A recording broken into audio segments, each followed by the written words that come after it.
Shalom, queridos alunos da Escola de Líderes da Geração Silva. Bem-vindos à nossa segunda aula do módulo 1, A Vida Cristã Genuína.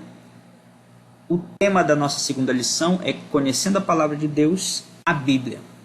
A tua palavra é lâmpada que ilumina os meus passos e luz que clareia o meu caminho. Salmo 119, 5.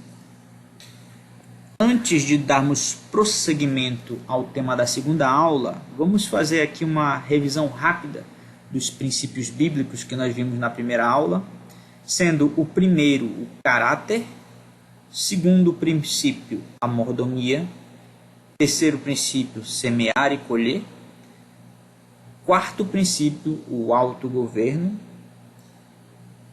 quinto princípio soberania, sexto princípio, individualidade.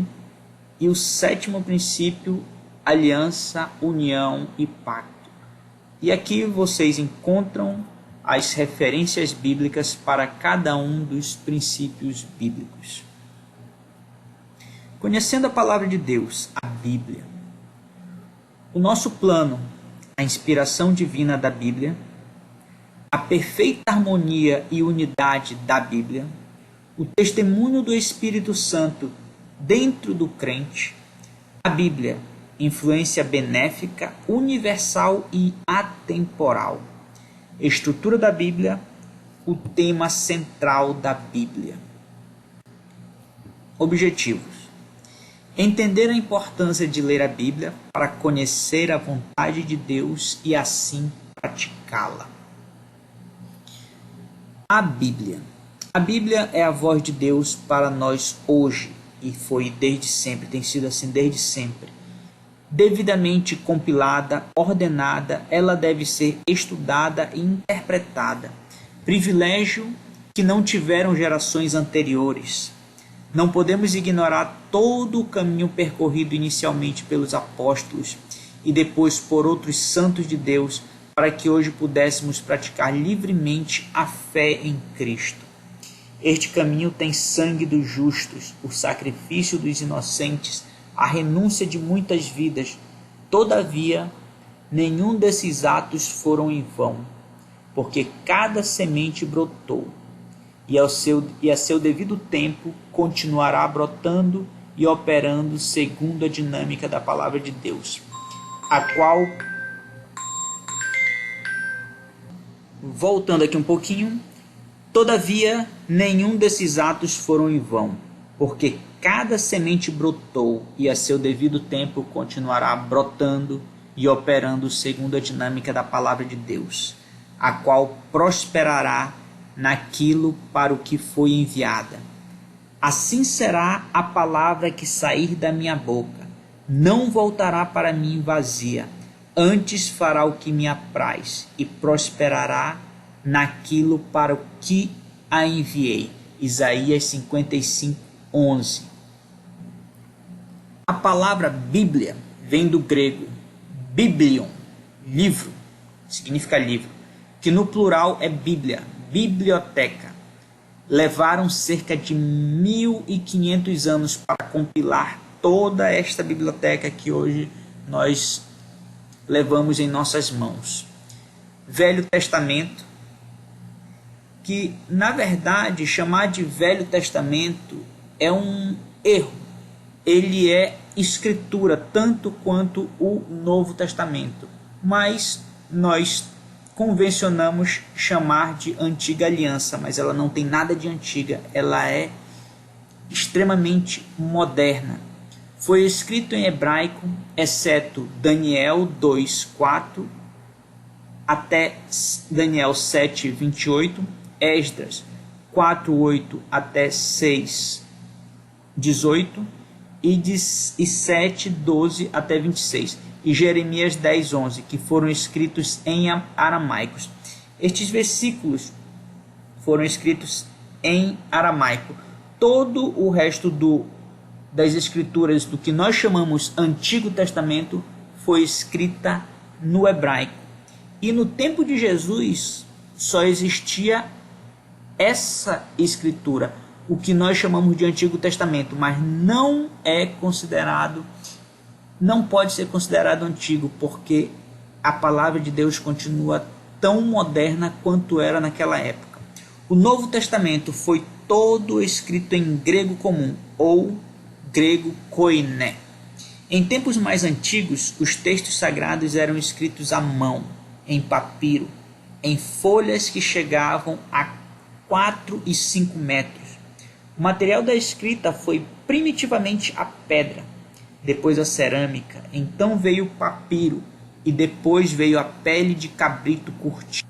Sabemos que cada palavra lançada é como uma semente que brotará no seu devido tempo. Isso fala do princípio bíblico de semear e colher. Para semear uma boa semente, ou seja, as promessas de Deus para as nossas vidas, precisamos conhecer a sua palavra.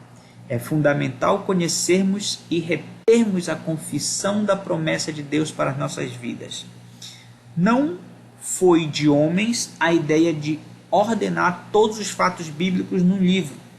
Em Isaías 33:8, vemos Deus ordenando ao profeta: vai, pois, escreve isso numa tábua perante eles, e apontando num livro, para que fique registrado para os dias vindouros, para sempre e perpetuamente. Ao profeta Daniel disse: e tu, Daniel, fecha estas palavras e sela este livro até o fim do tempo. Muitos correrão de uma parte para outra, e a ciência se multiplicará. Nós estamos vivendo esse tempo de multiplicação da ciência, senhores. Olhem para o que nós temos hoje e nós vamos ver que é muito poderoso. Nós estamos vivendo num tempo onde a ciência se multiplicou. Vemos o princípio da soberania de Deus sendo estabelecido na vida do homem. Também precisamos observar as ordenanças de Deus para as nossas vidas, para que sejamos bons mordomos de sua obra. Que grande mistério há nesse livro, que fez Davi afirmar no Salmo 119:5. Lâmpada para os meus pés é a tua palavra, e luz para os meus caminhos. E o escritor de Hebreus 4:12 dizer: porque a palavra de Deus é viva e eficaz, e mais cortante que qualquer espada de 2 gumes, e penetra até o ponto de dividir alma, juntas e medula, e é apta para discernir os pensamentos e propósitos do coração. Eis um livro que norteia, instrui, conforta, anima e admoesta. Não há outro mistério senão o próprio Espírito Santo, fazendo verdadeiramente a primeira parte de Hebreus 4:12, porque a palavra de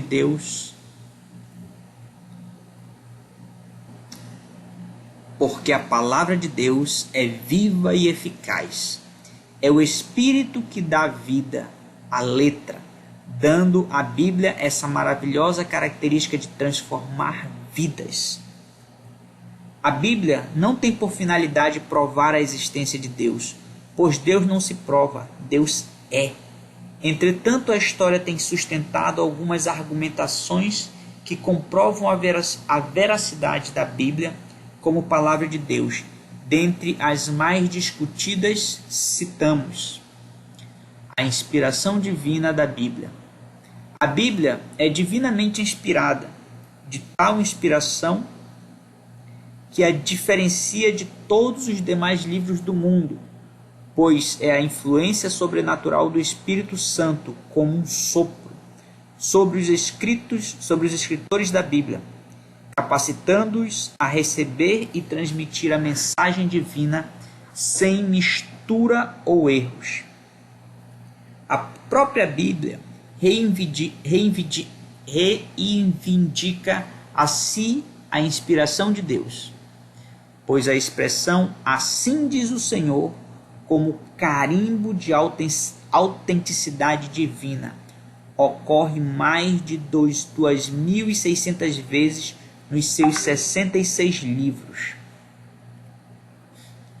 A teoria correta da inspiração da Bíblia é chamada teoria da inspiração plenária ou verbal, a qual ensina que todas as partes da Bíblia são igualmente inspiradas.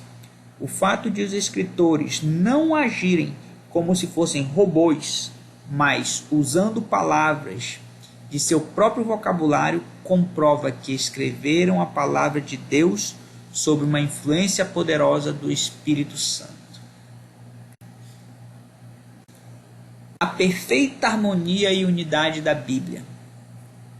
A chegada da Bíblia até os nossos dias só pode ser explicada como um milagre, considerando-se que nela há 66 livros escritos por cerca de 40 escritores num período de aproximadamente 16 séculos, principalmente quando levamos em conta que estes homens tinham as mais variadas ocupações, viveram diferentes épocas e lugares,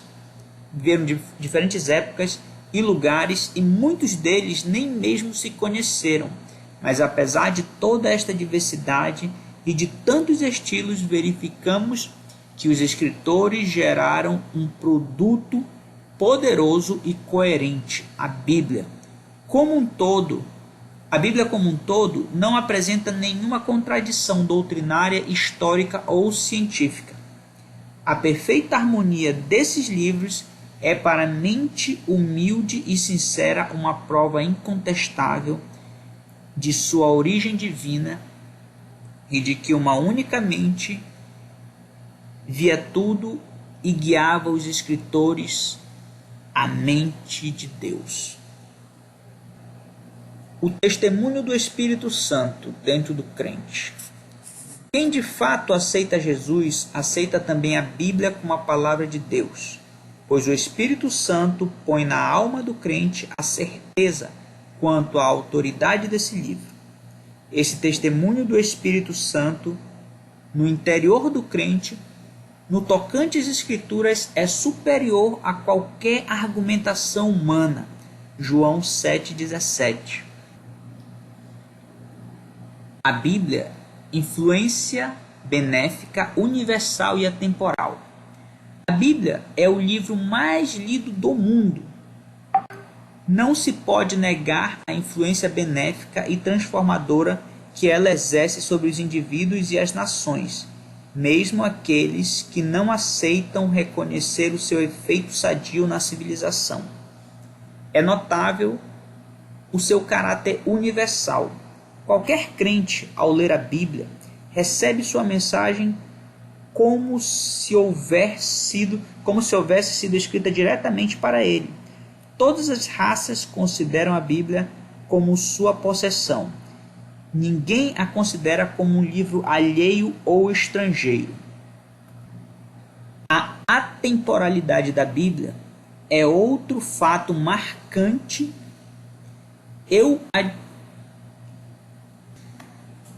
Vamos lá. A atemporalidade da Bíblia é outro fato marcante que a distingue de qualquer outro livro. Ela é sempre nova e inesgotável. É o livro mais antigo do mundo, ao mesmo tempo o mais moderno. Em mais de 20 séculos, o homem não pôde melhorá-la. E também não pode fazer isso, porque Deus não mandou. É o único livro que é lido seguidas vezes, sem que se perca por ele o interesse, independentemente da idade do leitor. Portanto, a leitura da Bíblia deve se tornar um estilo de vida para todo aquele que confessa Jesus como Senhor e Salvador. Devemos entender que, quando lemos a Bíblia, estamos abrindo nosso coração para receber de Deus alimento seguro e saudável, uma fonte inesgotável de sabedoria e conhecimento de Deus. Amém?